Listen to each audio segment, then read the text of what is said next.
জানি যে আপনি ঢাকা ইউনিভার্সিটি স্টুডেন্ট। তো ঢাকা ইউনিভার্সিটি স্টুডেন্টদের আসলে প্রতিটি আন্দোলনে বা প্রতিটি কাজেই ঢাকা ইউনিভার্সিটির একটা অগ্রণী ভূমিকা থাকে। ঢাকা ইউনিভার্সিটির পাশাপাশি সারা দেশের মতো বগুড়াতেও একটা বড় একটা ভূমিকা ছিল বগুড়ার শিক্ষার্থীদের মাঝেও। বগুড়ার এই যে শিক্ষার্থীদের স্বতঃস্ফূর্ত অংশগ্রহণ, এই অংশগ্রহণটাকে আপনি কিভাবে দেখছেন? না, নিশ্চয়ই সব আন্দোলনেই হয়তো ঢাকা ভার্সিটির শিক্ষার্থীদের অগ্রণী ভূমিকা থাকে, তবে অন্যান্য জায়গার মানুষজন কিন্তু অবশ্যই অংশগ্রহণ করার জন্য আন্দোলনটা সফল হয়। যদি আমি 2018 সালে নিরাপদ সড়ক আন্দোলনের কথা বলি, তখন কিন্তু আমি স্কুল স্টুডেন্ট ছিলাম। সেই হিসেবে আমি কিন্তু 2018তে নিরাপদ সড়ক আন্দোলনে অংশগ্রহণ করেছি বগুড়া থেকে। তো সেই হিসেবে আমার মনে হয় ব্যাপারটা যে শুধু ঢাকা কেন্দ্রিক তা কিন্তু নয়, সারা দেশেই স্বতঃস্ফূর্ত আন্দোলন হয়েছে এবং সারা দেশের এরকম একটা সাড়া পাওয়ার ফলে কিন্তু আন্দোলনটা সফল হয়েছে।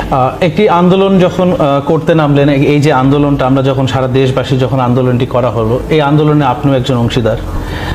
যেহেতু আপনি আন্দোলনে পুরোপুরি একবার